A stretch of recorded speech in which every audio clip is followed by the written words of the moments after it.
கடவுளுடன் காலை வணக்கம்.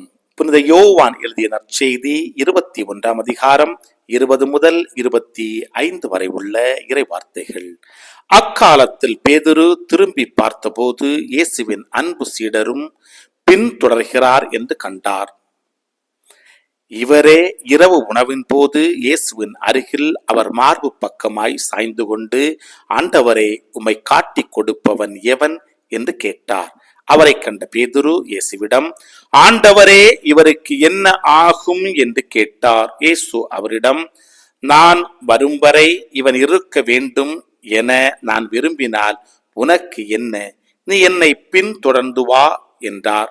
ஆகையால் அந்த சீடர் இறக்க மாட்டார் என்னும் பேச்சு சகோதரர் சகோதரிடையே பரவியது. ஆனால் அவர் இறக்க மாட்டார் என இயேசு கூறவில்லை. மாறாக, நான் வரும் வரை இவன் இருக்க வேண்டும் என நான் விரும்பினால் உனக்கு என்ன என்றுதான் கூறினான். இந்த சீடரே இவற்றிற்கு சாட்சி. இவரே இவற்றை எழுதி வைத்தார். இவரது சான்று உண்மையானது என நமக்கு தெரியும். இயேசு செய்தவை வேறு பலவும் உண்டு.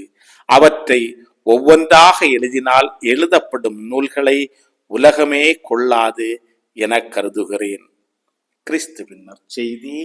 இந்த நாள் இனிய நாளாக அமைய வாழ்த்துக்கள்.